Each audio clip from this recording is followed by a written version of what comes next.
Hello बच्चों, मैं आपकी मैम श्रीमती शिवदर्शन, प्राध्यापिका हिंदी G++ बरेली।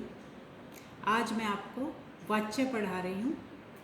वाच्य और वाच्य परिवर्तन, वाच्य के भेद इत्यादि सब कुछ समझाऊंगी। आप सोचते होंगे कि ये वाच्य क्या है, क्योंकि आपके लिए एक नया विषय है। आपने वाक्य सुना है, किया है, लेकिन वाच्य नहीं। तो आइए आज जानते हैं कि ये वाच्य क्या है। तो बच्चों आइए करते हैं वाच्य। वाच्य को इंग्लिश में वॉइस कहते हैं। इंग्लिश में आपने ये ज़रूर किए होंगे, एक्टिव वॉइस और पैसिव वॉइस। इसी को हिंदी में वाच्य कहते हैं। वाच्य का अर्थ है वाक्य का रूपांतर, वाक्य के रूप का अंतर। इसे दूसरे शब्दों में समझते हैं कि हमें वाक्य में ये देखना है कि क्रिया का संबंध कर्ता, कर्म या भाव किससे है, उसी को वाच्य कहते हैं। अब आप ध्यान से इसकी परिभाषा सुनिए कि वाच्य में हमें यह ज्ञात होता है कि क्रिया का संबंध वाक्य में दिए गए कर्ता, कर्म या भाव किससे है, उसे ही हम वाच्य कहते हैं। दूसरे शब्दों में, क्रिया के जिस रूपांतर से यह ज्ञात हो कि वाक्य में क्रिया द्वारा किए गए विधान का प्रधान विषय कर्ता है, कर्म है या भाव है, उसे वाच्य कहते हैं। साधारण शब्दों में क्रिया का संबंध इन तीन में से किसी भी एक के साथ है, उसी को वाच्य कहते हैं।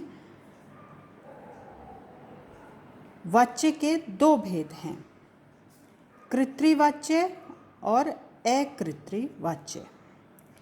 कृत्रिवाच्य का अर्थ है जब क्रिया का संबंध कर्ता से होता है,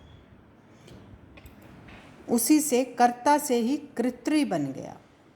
वाच्य का अर्थ है क्रिया का संबंध इससे होना। जैसे वाक्य देखिए, राम स्कूल जाता है। इस वाक्य में राम प्रमुख है। जो क्रिया है स्कूल जाना, उसका संबंध राम से है। राम क्या है? कर्ता। इस वाक्य में कर्ता का संबंध, क्रिया का संबंध कर्ता से है, इसलिए इसे हम कहेंगे कृत्रिवाच्य। क्रिया दो प्रकार की होती है, सकर्मक क्रिया और अकर्मक क्रिया। किसी वाक्य में कर्म होता है, यदि कर्म है तो वो सकर्मक क्रिया है, और यदि कर्म का अभाव पाया जाता है तो वह अकर्मक क्रिया है। अब ये दोनों इसमें आ जाते हैं। दूसरा है अकृत्रिवाच्य, अर्थात क्रिया का संबंध जब कर्ता से नहीं होता, कर्म या भाव से होता है, तो उसे अकृत्रिवाच्य कहते हैं। कृत्रि का अर्थ है कर्ता से संबंध क्रिया का, और अकृत्रिवाच्य में क्रिया का संबंध कर्ता से नहीं है। अ लगाने से वो कर्ता से संबंध नहीं है। ये दो प्रकार का है, कर्मवाच्य और भाववाच्य। इस वाक्य में देखो,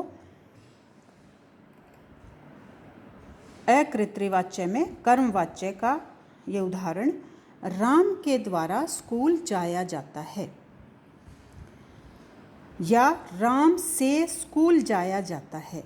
यहाँ पर क्रिया का संबंध राम से ना होके, यानी कर्ता से ना होके कर्म से है।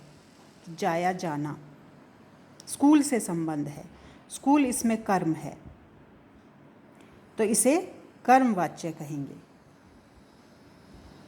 दूसरा वाक्य देखिए, भाववाच्य का उदाहरण, मुझसे चला नहीं जाता। यहाँ पर क्रिया का संबंध ना तो कर्ता से है और ना ही, अब कहाँ, यहाँ बता ही नहीं रखा कि इस कहाँ जाना है, इसीलिए यहाँ पे कर्म का अभाव है। चला नहीं जाता, यहाँ पे चलने पे जोर नहीं है बल्कि चला नहीं जाता यानी चलने की इच्छा ना होना या किसी कारण से उससे चला ना जाना, ये प्रमुख है। इसीलिए यहाँ पर चलना भाव बन जाता है। तो इसलिए यहाँ पर क्रिया का संबंध भाव से है, इच्छा से है कि उसमें चलने की इच्छा या योग्यता है या नहीं है। तो इसीलिए यहाँ पर क्रिया का संबंध भाव से ठहरता है। एक बार फिर से देखिए, वाच्य किसे कहते हैं?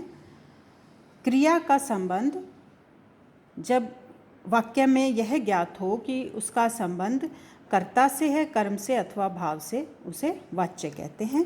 वाच्य के दो भेद हैं। कर्तृवाच्य जिसमें क्रिया का संबंध कर्ता से होता है उसे कर्तृवाच्य कहते हैं। अकृतृवाच्य में जब क्रिया का संबंध कर्म या भाव से होता है तो उसे अकृतृवाच्य कहते हैं। अगर इन्हें अलग अलग पूछें तो आप बताएंगे कि क्रिया का संबंध यदि कर्म से हो तो कर्मवाच्य और यदि भाव से हो तो भाववाच्य। फिर आपके पेपर में आता है वाच्य परिवर्तन।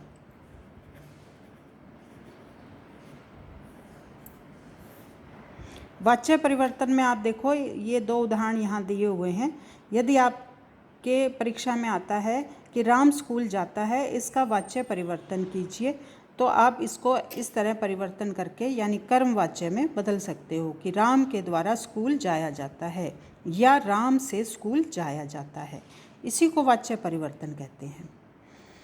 इसी तरह यदि भाववाच्य बनाने को कहा जाए तो आप कहेंगे कि राम से चला नहीं जाता है, राम से चला नहीं जाता है। तो यही इसका वाच्य परिवर्तन है। ये बहुत मुश्किल नहीं है।